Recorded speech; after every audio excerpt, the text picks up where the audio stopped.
Hey guys, happy Friday. I am sitting here with the windows open today, enjoying a rather cool rainy day. I'm here with my furry companion Tiger, who decided to guest star as a cameo cat today. You may be able to hear the birds and the jazz music in the background.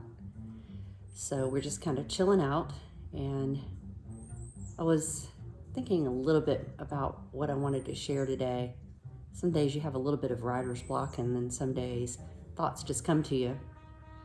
Today, I've been thinking a lot about the idea of both, which I mentioned in another video earlier this year, that I'm trying to look at the world from not so much of a black and white perspective, but asking myself, can things be both? Can they be this and that?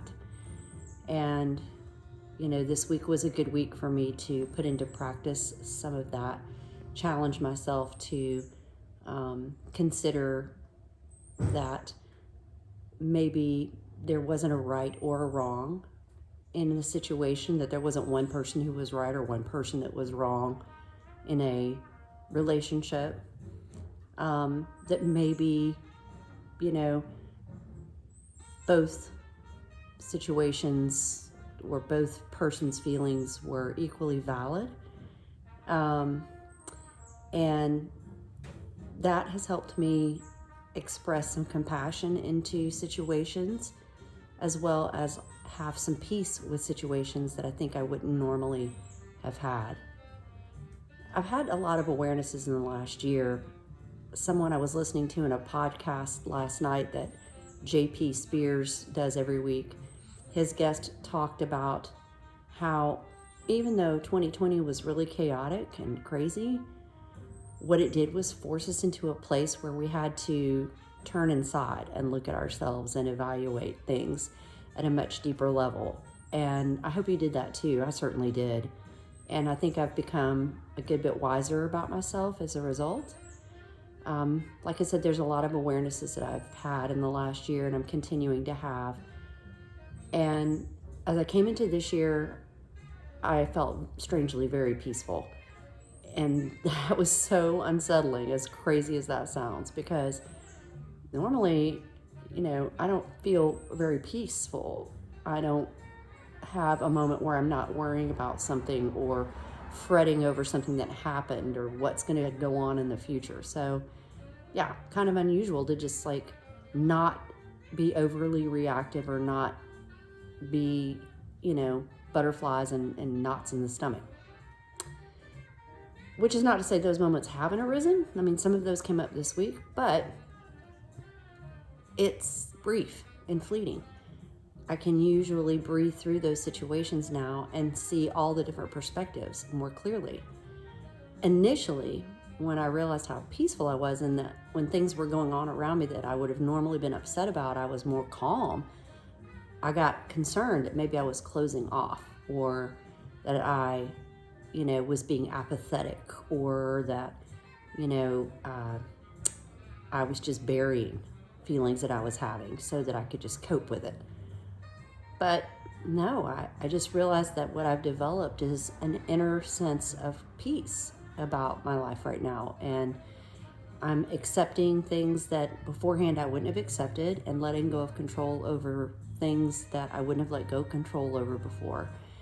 And ultimately just surrendering to every day and every situation. So yeah, that peace is actually something that I should learn to get used to and feel as normal, instead of feeling strange about.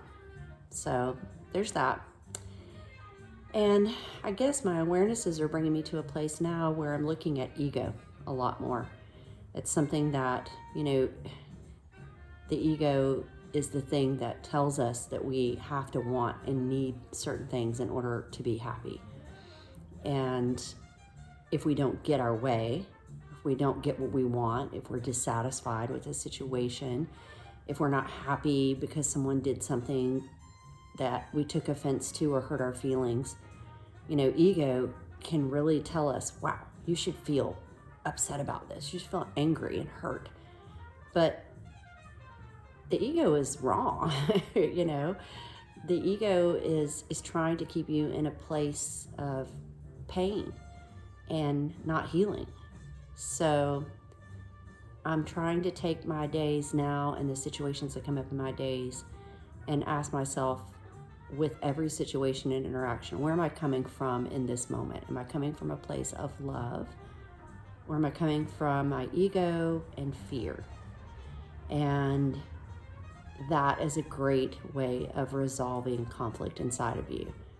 So it is helping me see the both in situations. I think there's a lot of situations in the world right now where we could apply that kind of methodology. And it's not just a spiritual thing. It even goes into the quantum mechanics of our universe, the way that things are set up. Our perceptions are not necessarily what is really going on. And the stories that we tell ourselves are just that. They're stories, because it's impossible for us to know everything about every situation and every person. And so our perceptions are wrong, and they're based on what our ego feeds us and what we allow from our past to feed the situation as well, hurts and traumas and experiences that we've applied interpretations to. So maybe I did realize that I had something to say today, and that sounds like an awful lot. And I don't exactly know if it made a whole lot of sense, but maybe it did to somebody who's going to watch this video today. Yeah. Well, the oversimplified version of this is, with everything, I'm just going to pause and go gently as usual. And hopefully today, as you go out into the world, you pause and be gentle with yourself, and please be gentle with others. We're all on the same team. We're all part of the same. We're all one. All right, have a good one.